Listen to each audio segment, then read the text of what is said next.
Hello, everyone, and welcome to today's PropMoto webinar. As always, I will be the host. My name is Franco. I'm the editor and co-founder of PropMoto, and I'm excited about this one. We're going to be talking about centralization and multifamily management. Obviously, multifamily has had a great run since the pandemic, but things are turning a little bit. It's rent growth is stalling, as everybody knows. Labor is getting more expensive. Everything is getting more expensive, honestly, and that's putting some strain on our management teams. And so we're going to chat here a little bit about how to take some of that strain off, how to save some money, how to make the best multifamily properties that we can.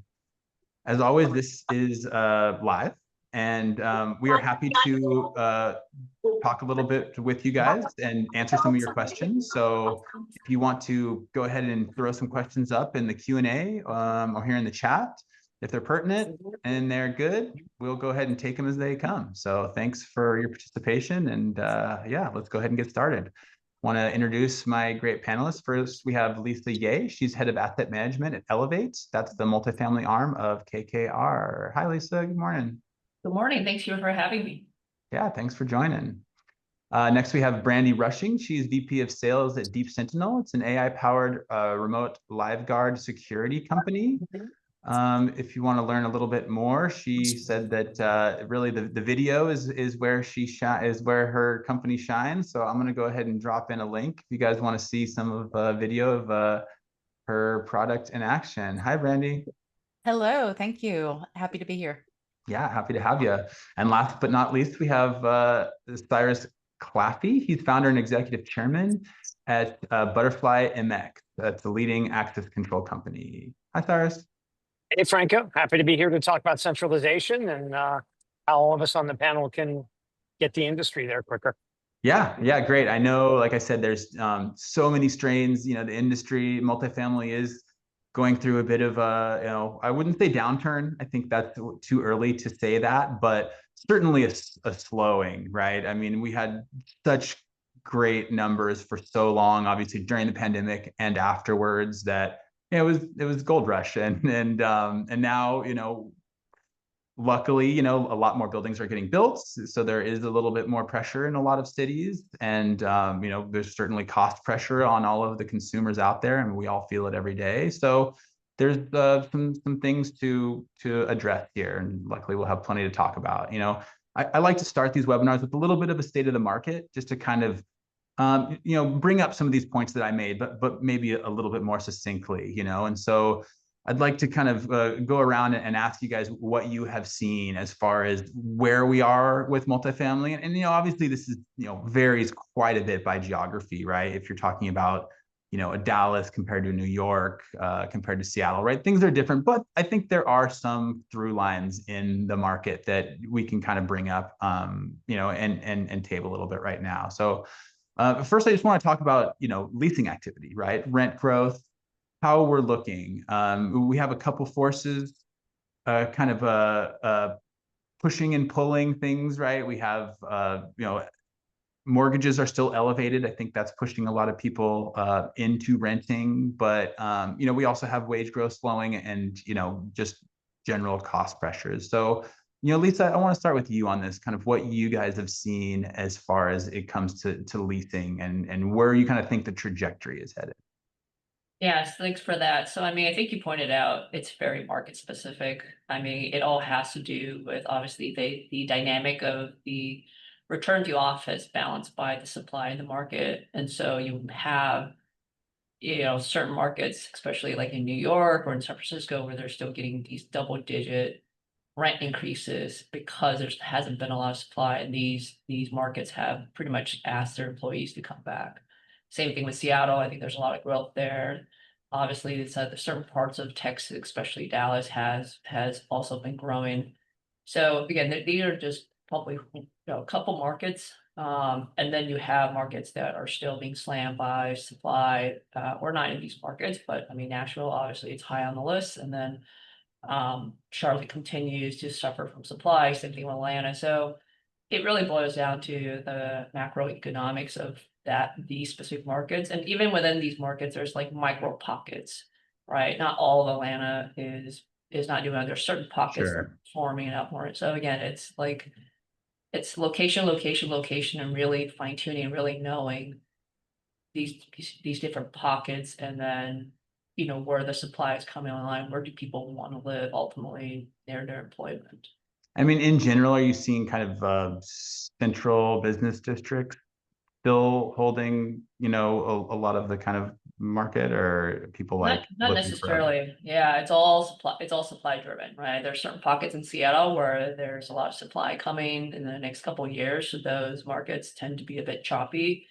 But there are pockets of Seattle where people want to live in certain areas that don't have supply that still continue to see rent growth. And so just, you know, once you decide what market you want to enter, you really have to do the work around the sub-market and then the micro market to really understand the different dynamics. So it's hard to do a broad stroke to say, you know, we're not going to look at certain markets, or we're not performing in certain markets. It's just it's really sub-market specific. Sure.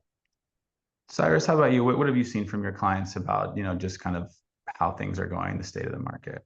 Yeah, I mean, well, first, shout out to you, Lisa, for being so micro market specific. I would say I don't follow it at that level. Huge fan of Jay Parsons. You know, I think it's Carl Whitaker as well. And, you know, so kind of keep tabs on those things, because I think that obviously is a barometer in terms of like rent growth. And as you rightly noted, you know, it was good times, especially during the pandemic. And, you know, it's kind of, I wouldn't say we've crashed into a wall, but with the increase in interest rates and overbuilding in certain markets, like, you know, Tampa, St. Pete, some areas down in Florida, you know, Phoenix, what you've seen is the slowdown in building as people are trying to absorb those units into the local market, right?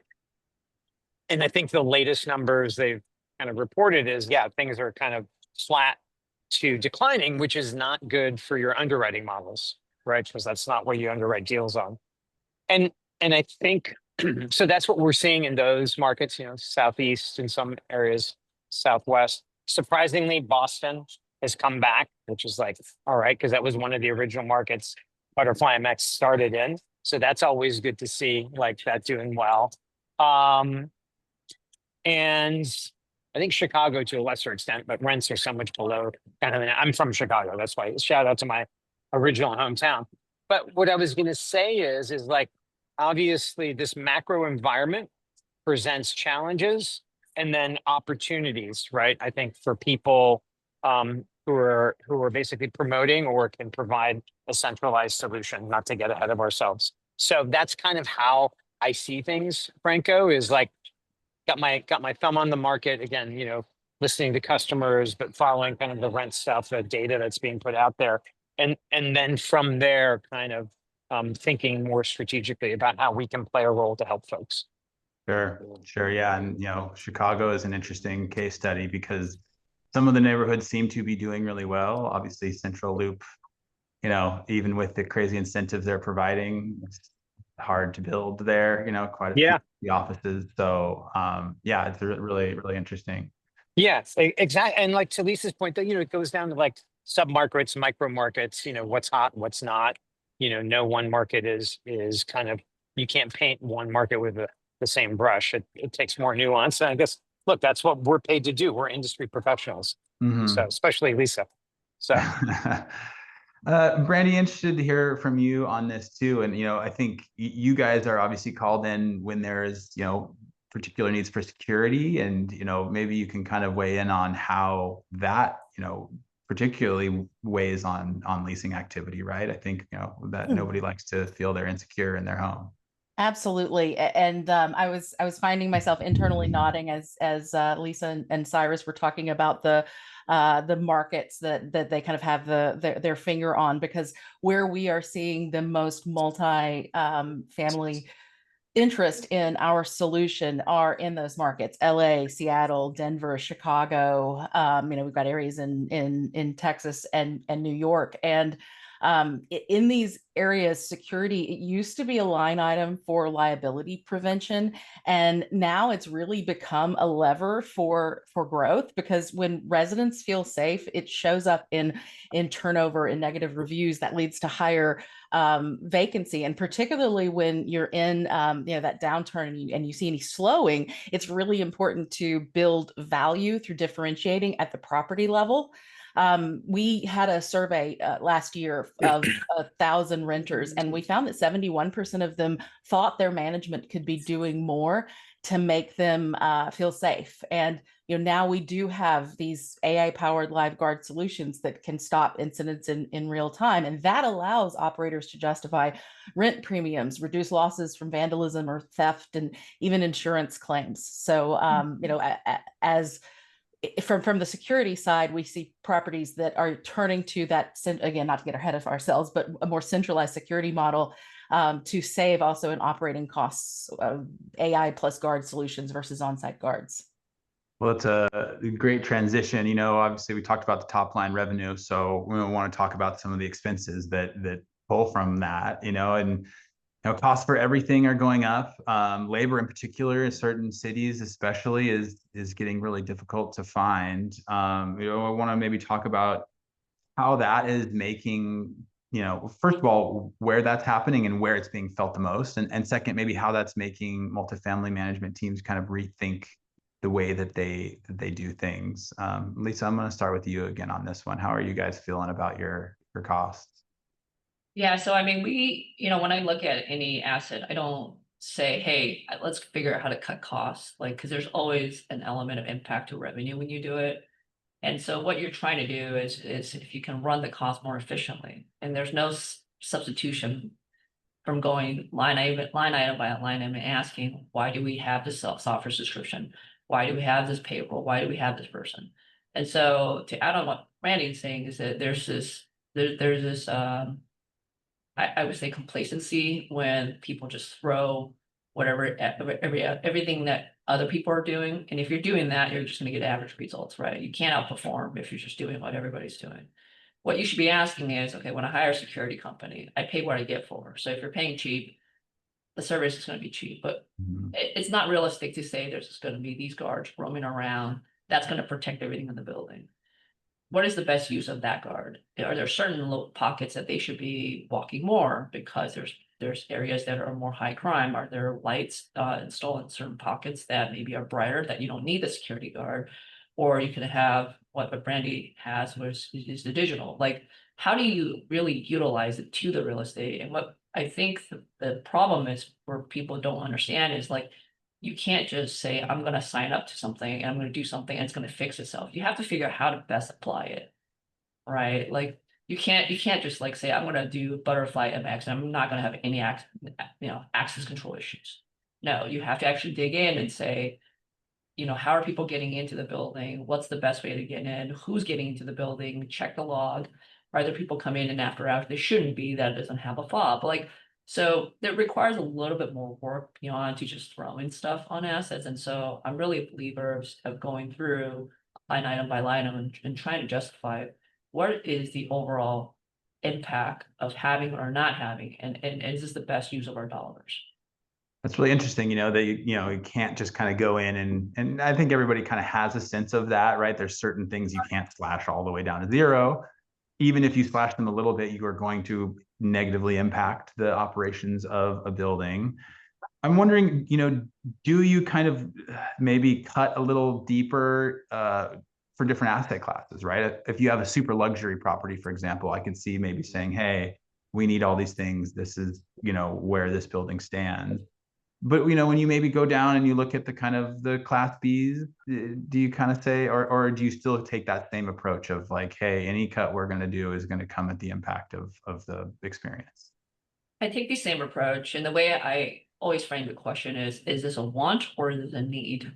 Because if you leave it to your property managers, they want everything, but they can't separate what is needed. And so the logical question when they say, hey, I want to ask security to my building, the first thing you have to ask is well, how many incidents has there been? Is it 24 hours? And why do you need this person? Has there been incident reports? And then you have to dig in further to say, okay, well, they might say, well, residents are asking for it. Well, how many residents? Is it 1% of the resident or is it 99% of the resident? Right. If they come back and they say, well, it's 5% of the resident. Well, does that mean 5% of the residents going to pay you the additional $5 per month to justify the cost of adding that security? Mhm. So like you have to do the ROI and the math to figure out like why you do certain things. And so that's why like that's why I love real estate, is because you can't, it's very site specific when you get into it. So like there's no like B's and A's the same. And I can argue an A's for you to be competitive right now, you actually have to increase your service and elevate your service to compete with other A buildings, because the customer now has so many options to pick from, and they have all this information on their fingertips, and they're actually smarter than any time as a renter than in our lifetime. They know more about the building before they come in than you sometimes what you know, because they've done the research, they read stuff online. And so like you really need to figure out like how to get service up, not down. And so, but there is probably a need for centralization, and we can touch on that further, because at the end of the day, like there are services or there are things that doesn't need to be on site. And so a lot of work has been done on that already, where you don't need to have paperwork being done at the property. There's no added value. Yeah. Brandy, and I want to bring you in here because we talked a little bit about, trying to get more with what you have, right? Lisa's point, I think, was really good there. I'm sure when people bring you in, like security is one of those things that you can't just splash down to zero. But like, how can, you try to like get more with a generally pretty small security team? Really, it is when we're talking about centralization, it works best when you can preserve presence without a lot of physical labor. To Lisa's point about driving efficiencies, it's about putting humans where they add the most value. To your point, patrol guards are limited. They can't be everywhere all at once. Leasing and maintenance teams, they're already stretched. So having a model that maybe does let remote agents fill the gap, so they can react in real time to different incidents across multiple properties, and then even dispatch that on-site staff or mobile guard where they need to be. So using the technology to make your on-site staff more effective and stretch further.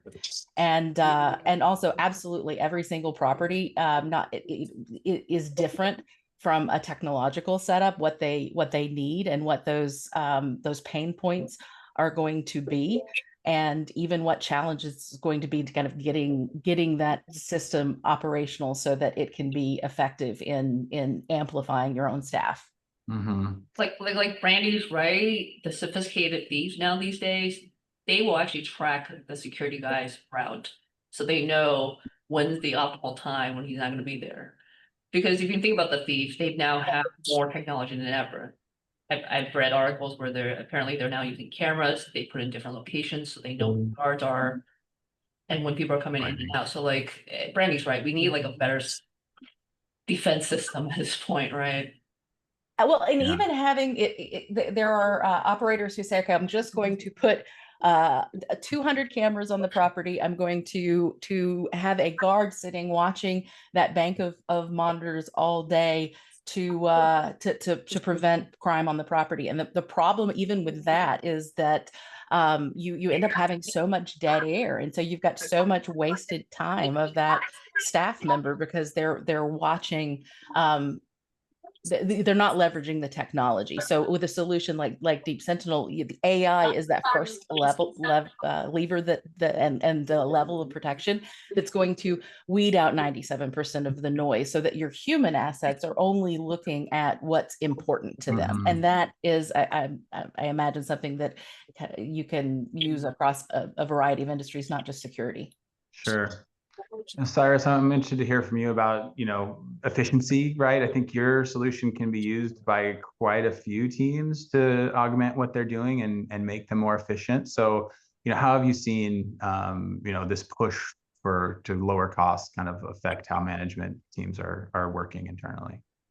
Yeah, so it's interesting. We've actually launched cameras in the last year, but it doesn't have kind of that human element that Brandy and Deep Sentinel offer, which is going to a call center and having that person responding. I think that's where we end, is like we supply the cameras and the intelligence behind it. And I think look, the good news is, like, as we mentioned, rents are flat, so there's pressure in the market. Yeah, residents, especially some residents, seem to be more savvy shoppers than you would ever guess, right? Sometimes taking turnover beyond like that usual 30 to 40% at a property, because if the guy down the road is giving you like 3 months free rent as a concession to try and get to stabilization, right? It just has like a downward pressure effect on everybody's top line, and then you're left with fixed expenses.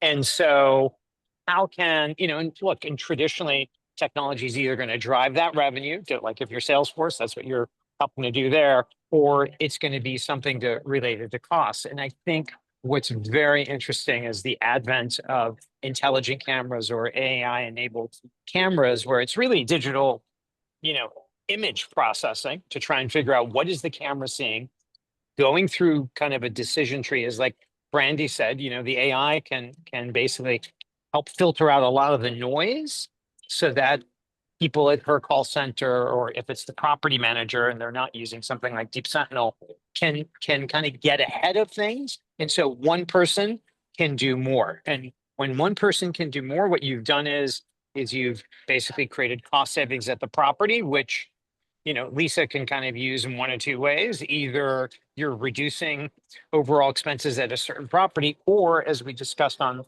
our call, which, I know we're going to get to, you can kind of centralize, like one property manager can oversee many properties. One maintenance guy, one security guy can do more. And it's all a function of, again, we'll get into that, but like those things will help drive cost savings, which are a benefit to the asset. And remember, it's always like, technology should have a positive impact on revenue or reduce expenses, with actually being a better quality experience for the user, for the resident, so that you actually have a better running property, right? It's being run more efficiently, not less, right? It's not technologies coming in, eliminating, on-site staff or allowing centralization so that it's actually not as great of an experience. It's really like you want to free up the maintenance people to do the things that they do best, and not have to do the paperwork, not have to meet, the sprinkler inspector who's there once a month, right? Or the elevator inspector who comes once a quarter. You want to free up their time so they can do higher value add things for the property that end up, driving either NOI or better retention, which will also drive up NOI by reducing marketing costs, right, on a unit turn. So what we do, as everybody probably on the call knows, we provide an end-to-end access solution. And now that's kind of like allows you to kind of set up workflows. If it's the sprinkler inspector who's coming for his monthly visit, okay, he can get into these different rooms. And what's interesting is when you start to pair that with what cameras can do, you can make sure that he's going from point A to point B. And if he deviates, then an alert is sent either to somebody who's working for Lisa or somebody who's working for Brandy, who can, they have these cool talk down cameras. So I think, there's a lot of interesting solutions to kind of meet the moment now, and AI is getting infused in the security world like it is in all kind of other parts of, the economy. And so we're pretty excited to be part of that and leading the charge. And where do your clients stand on, self-guided tours for leasing? I remember when during the pandemic, that was kind of, the big, this is going to save everybody so much time. I've also heard from some of my interviews that, like, you kind of want a leasing agent there, right? That's like a great touch point.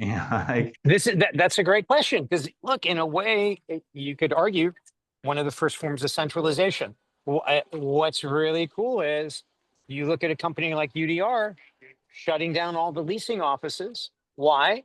If you hear their CFO, he's like, look, I only need to fill 65,000 beds or, units. And so he thinks there's a big enough pool of people out there who are going to like that kind of self-service approach, because it's not just on, the leasing function, but it's on a bunch of different things. And that's enough to kind of, make his model work.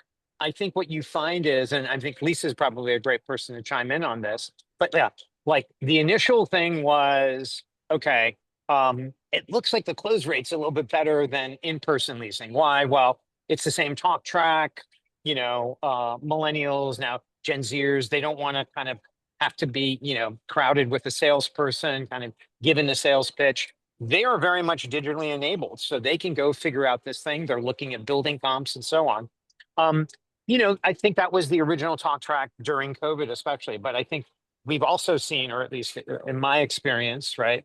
People are like, you know what, the good leasing specialist is like really good in terms of close rate and moving the deal along and so on. So I think it just depends, Franco. I mean, Lisa mentioned how every building's different. And that's kind of the reality. It's one of the challenges. Every building kind of needs a little bit of a bespoke solution, not with everything, but whether you're putting in cameras or doors, or is it, wrap, is it parking, is it, all these different types of asset types and classes all need kind of a little bit of a bespoke solution. So I think it's the same thing with things like self-guided touring. I will say though, kind of making the leasing office, more efficient so that you don't need a junior leasing person in every building by using things like self-guided touring, right? Is a trend. I think it's kind of a long-term trend. Again, I think Lisa can probably speak to this better in terms of her and her counterparts at other platforms, but it feels like that is a long-term trend, and it's here to stay. I mean, I think for most assets, I would say that you need to have both options, because there are a certain segment of folks that, like you pointed out, they just want to tour on their own. I'm probably in that bucket. I don't, maybe because I'm in the industry, I was like, I don't need anyone to show me an apartment. And usually if I'm doing mystery shops, I also don't want to make up a story while I'm there. So, but I've recently done a couple of self-guided tour, and my experience was not great, because what happens is either I was stuck in the parking garage, I had no cell phone reception, which blows my mind. They didn't set up Wi-Fi. So I literally took the lock of the self-guided, drove it outside the garage, got my phone to open it, then I drove it back in to use the key. And so I think that it works, but the technology is not completely there. And there's still this clunkiness where the self-guided tour may not necessarily talk to the CRM of the property management company. And so like, it almost feels like a separate independent party. And I don't think a consumer, when they go tour, they can't differentiate the difference between a self-guided tour solution versus the property. They think whatever happens to the property, it's the property's responsibility. So that experience has to be seamless. And I think that it works also in certain type of real estate when you have less entries. If you have a garden style, it is incredibly difficult to do gardens to self-guided tour, because you can imagine just the consumer had never been there. They can't figure out where to go, how to navigate. And so every time you frustrate the consumer, it's less likely you're to convert that. So you got to keep in mind, how do you keep it frictionless, right? And so like in really high-end buildings, you probably would not want to do self-guided tour, because somebody who is going to spend the time, that's going to pay, $10,000 in rent with you, they're not going to want to do the self-guide, because they're going to lose out on why they're there, unless you have this incredible technology that can explain the benefit of it. And it's just not fully built. So again, it works, it does work, and I'm a big proponent of it. It just needs further improvement, right? That technology also need to tie in with your Cyrus, and like, there's just so many different parts. Like, how do you, that needs to be frictionless, be easy.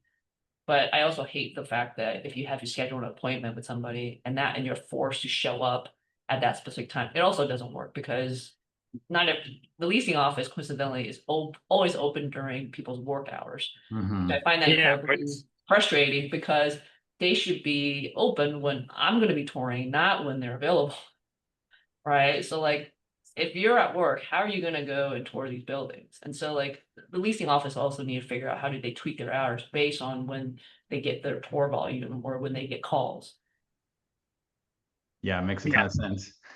And I want to get into a little deeper into the centralization thing. And I guess, my first question is, what should really, remain on premises, right? Which should every building have that, doesn't really make sense to centralize? I guess since we are talking about it, like leasing, right? Does it make sense to have like a centralized leasing team, or do you think every building should have its own team? Lisa, I'll stick with you on this one.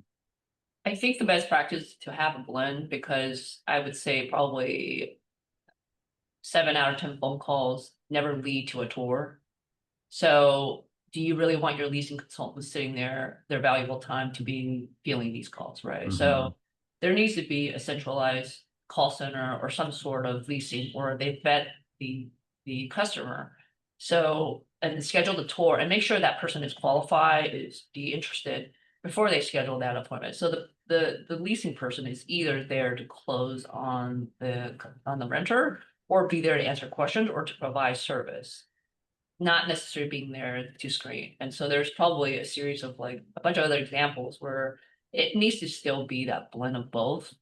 And the question she always asks is what actually needs to stay on site? What is the value that is required that can't be replaced by automation or centralization? Right. So the customer service still can't be replaced.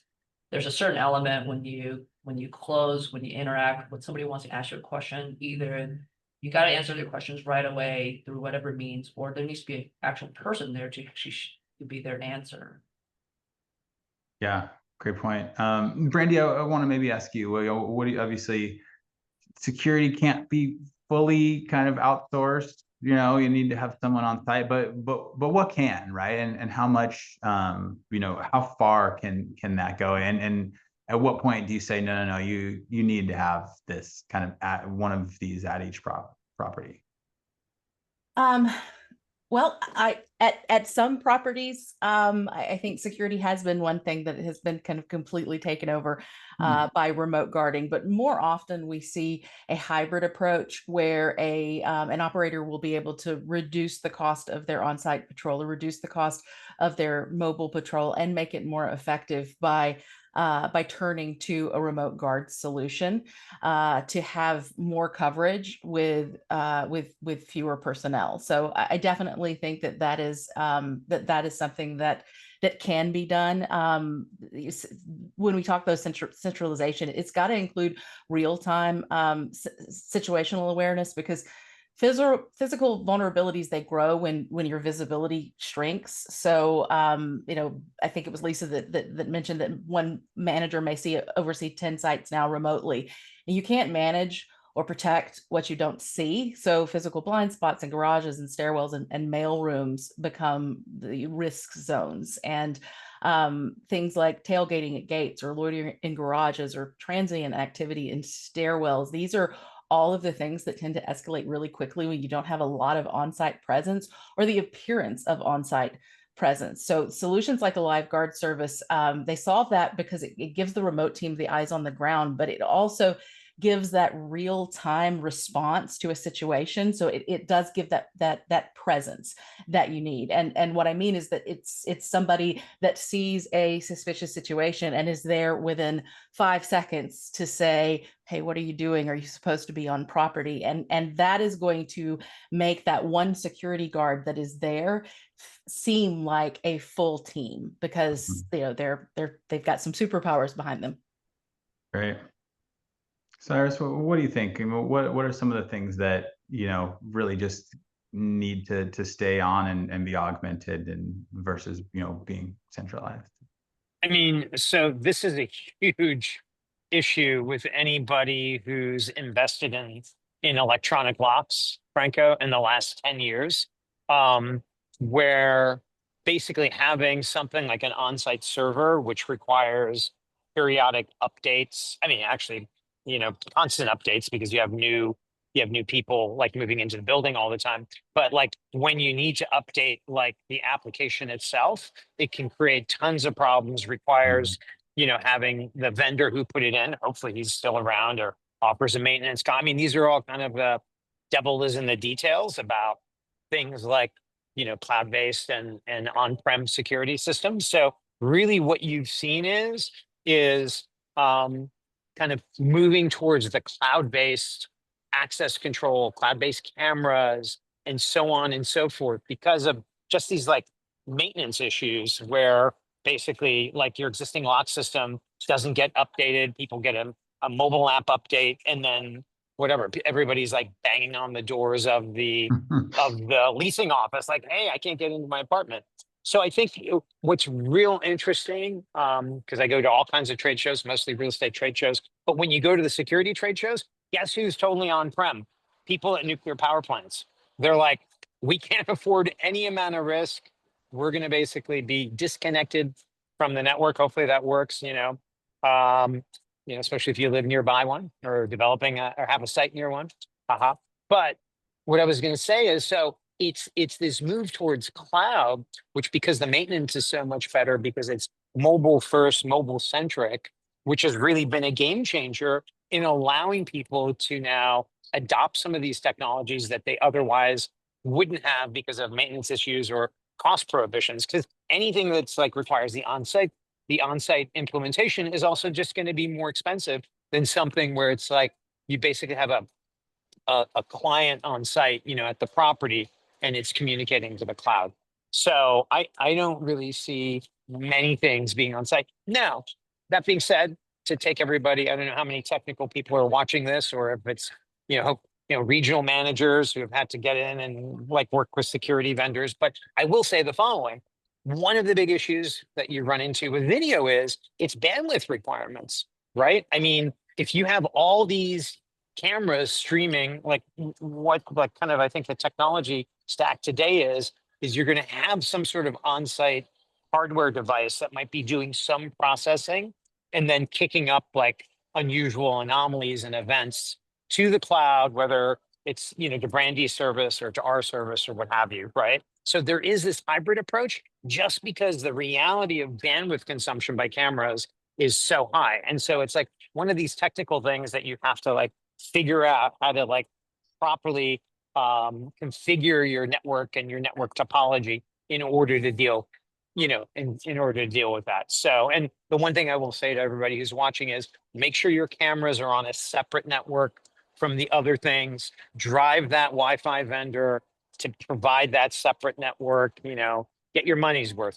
and call one of us on this webinar if you need some advice on that. Always happy to give some advice. I'm sure they don't do that without a little bit of prodding, Well, yeah, or yeah, like any other vendor. So interested about maintenance. Oh, go ahead, Lisa. Can I add a couple things? So Sure. for those that have not been on site, the life of a property manager or an on-site team or maintenance, it is incredibly difficult. You got the owner calling that has these reports, like, I admit I do that, or trying to get something from the community. Then they got the residents calling, they have the vendors show up, they have to deal with staff, and then they have to deal with broken systems. It's just the amount of work is so incredible, is you have to centralize to take the workload off. And we actually did actually a case study where we actually had the property manager document what she did in a week of every single down to the 15-minute interval. And it was incredible that she could not run the building because she was getting bombarded with distractions. And so when we went that list, we're like, okay, well, this you should not do. You should not be doing this paperwork. This should get centralized.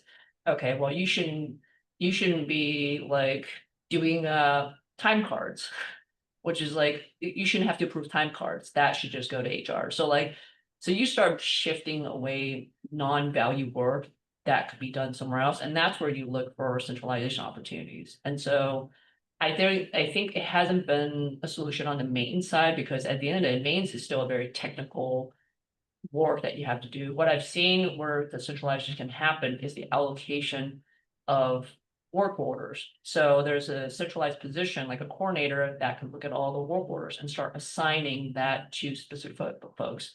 Right now, most of the assets, the way it's done is done by the maintenance manager, and you don't need a maintenance manager to do that, right? Like what you need the maintenance manager is to make sure all the building systems are working and making sure like the building, if there's any system errors or codes where is the person fixing the camera system or working with vendors.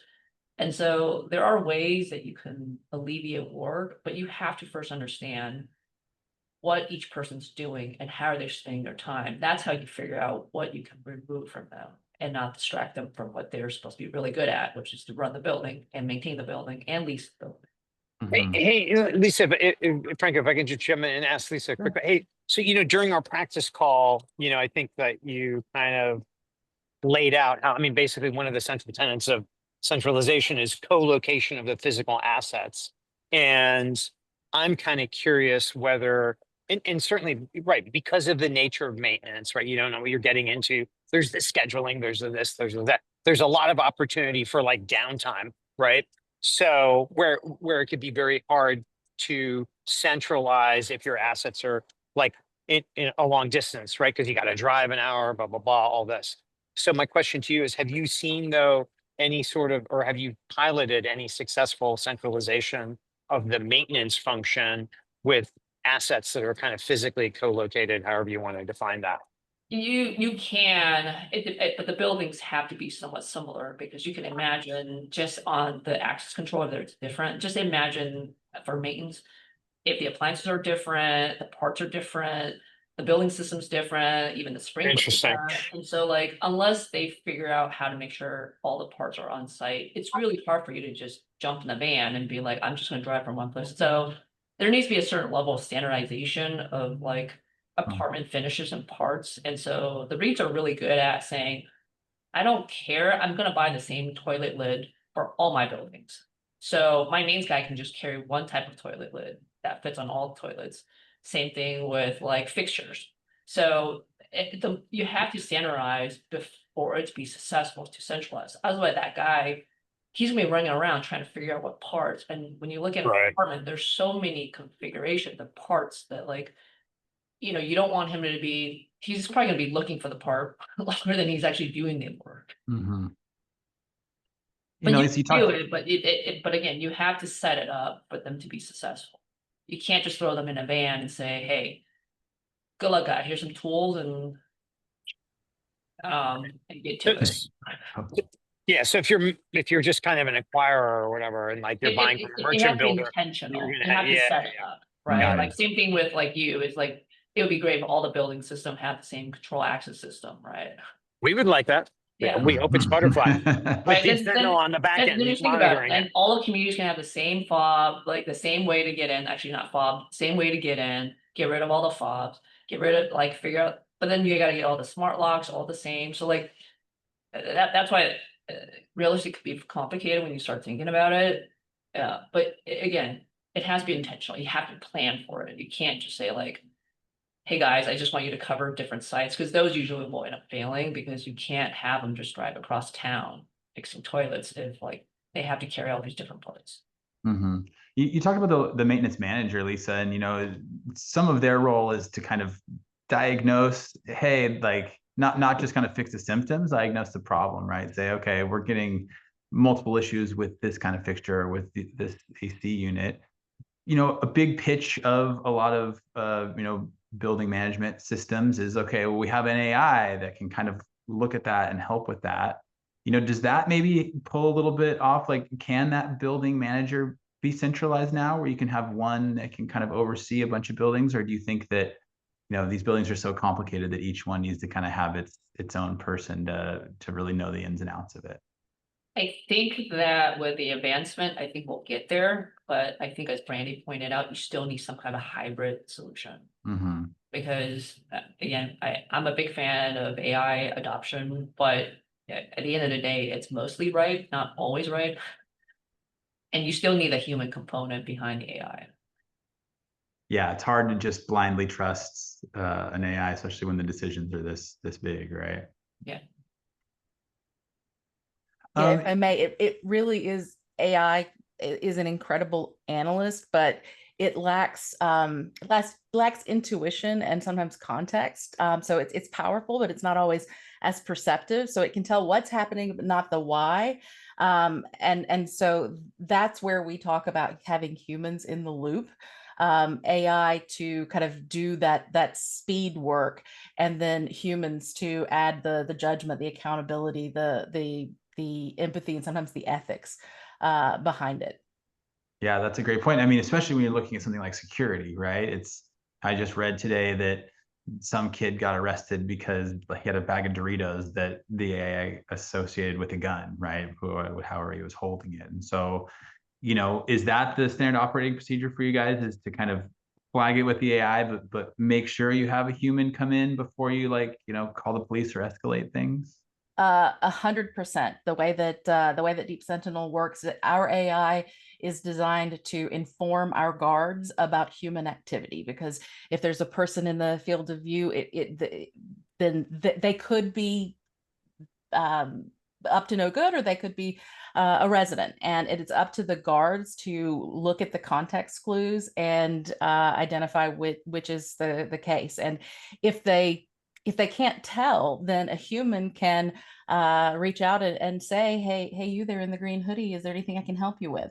Can say, hey, let's leave that door shut. When they see somebody holding it open, they can have nuanced conversations to be able to determine the kind of best course of action. Yeah, I mean, obviously that kind of solution makes perfect sense, how it would reduce risk of incident, of loss.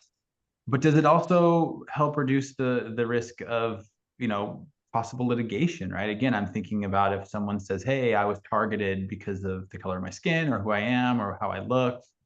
Having that extra person step in and be able to kind of navigate that. Have you seen any negative externalities from that? No, it's a great point, though. That's one of the reasons why the human oversight is so important, though, is by again, having that ethical layer, and also having the verified layer. When we come talk about security, oftentimes there may be the risk of false alarms, and the human guard mitigates that because they're able to verify everything that they see. Mm-hmm. And yeah, the accountability makes great sense, right? Where it's like, okay, his judgment was good. Maybe he was wrong about it, but a reasonable person would have like assumed that same thing, right? Well, and that's another reason the vertical integration is also important, because sometimes you may be outsourcing to a maybe a monitoring center where you don't have the level of control or visibility or insight to see what is that human layer going to look like. And having something that's vertically integrated. Deep Sentinel actually works with law enforcement agency and works on building a training program that ensures that the guarding that we do is ethically based. And so again, having that layer, but making sure that you have a layer to Lisa's point, you get what you pay for. And so making sure that you have a solution that has some published standards, a published service level agreement, some customer promises, so that you know what to expect, and so that your residents know what to expect when they have a guard speaking to them. Sure. We want to talk a little bit about third-party management here, because with a lot of these buildings, things aren't always vertically integrated, right? You do have certain things that outside companies do. I mean, obviously you have contractors for maintenance, but there are lots of kind of third parties. Sometimes they just do the full management, right? And so how does that play into centralization, right? Does everything need to be 100% kind of vertically integrated in order to pursue this centralization, or can you still kind of offload certain activities to other companies? At least I'll start with you on this one. I think it depends on your investment strategy. If you're trying to find every dollar in that asset, you're going to have to somewhat vertically integrate, right? Because there's a way for you to centralize, and that's why the REIT model are highly efficient, right? Because when you think about it, they have a group of corporate folks supporting the properties that never make it on the properties, like NOI, right? Because it's treated at the corporate level. So when you are third-party management, unfortunately, like every person that spends time on it, except like a regional, gets booked on the expenses. Mm-hmm. So in third-party management, when we deal with about 10 different partners of ours, they're in various degree of centralization. Some have moved to a centralized model where a lot of the back of house work in terms of like deposit accounting, in terms of collections, are being moved to the back. Some are still trying to do that on site. And so you have various degrees. And so it's challenging when you're trying to implement a centralization that you think, I think if it's more efficient. So like you pointed out, I think when you're in third-party management or you're working with third-party managers, it really depends on where they are in the market. It depends on Mhm. where they are in terms of centralizing, because at the end of the day, they have to be able to pass that cost back to you. And some owners just don't understand, like, well, this is an additional allocation, but they don't understand, like, what they'll ask is like, well, how many people can I reduce on site? But what they don't understand is by centralizing some of the services, they can actually get higher rents, not immediately saying, how can I cut my staff? Because Mhm. ultimately, the on-site team can only do so much. So if you take certain workload off of them, they can actually do other work that is more, that can add value to the asset.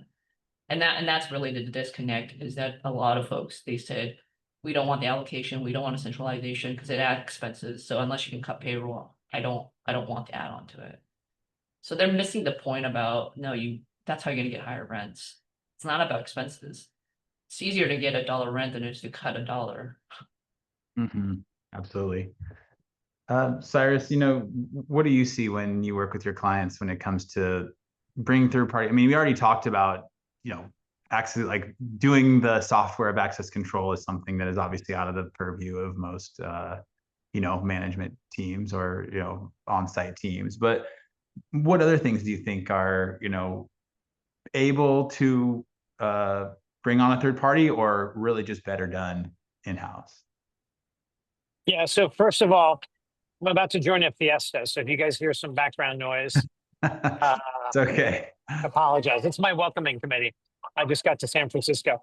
So what I was getting, I mean, look, to Lisa's point, you know, if you're a third party manager, you're kind of like, here's the goods, right? And if every asset is really different because of the acquirer's strategy, or they've bought things from different like merchant builders, you're going to run into a little bit of a problem in terms of scaling, right, across multiple assets. So I think like one of the cool things about security is it is like when you can standardize across assets on certain things, whether it's the same self-guided touring platform, right, which you can train like the on-site teams to basically learn how to use properly. Things like security, or I would even argue Deep Sentinel is a centralized form of these monitoring centers that you see a lot in commercial office buildings and now more and more in resi, right? Because you're basically not having to have tons of people in the call center because the AI is allowing you to kind of just have the human at the top of the pyramid. So I think it's kind of a case by case thing, Franco, in terms of what works, what doesn't. One thing that been working with Mark Taylor in Phoenix for a long time. They own a bunch of their own assets, so they can kind of use that as a bit of a lab to figure out what can work and what cannot. But then they also do a lot of third party management, right? And they've also, by the way, been changing the nature of the portfolio, to Lisa's point about different kind of asset classes. And I think they're streamlining more towards a certain specific asset profile, which again simplifies things. So look, I think it's all kind of case by case, depending on the assets, and kind of depending on like how set up even the third party manager is for that. Mhm. What is their mindset?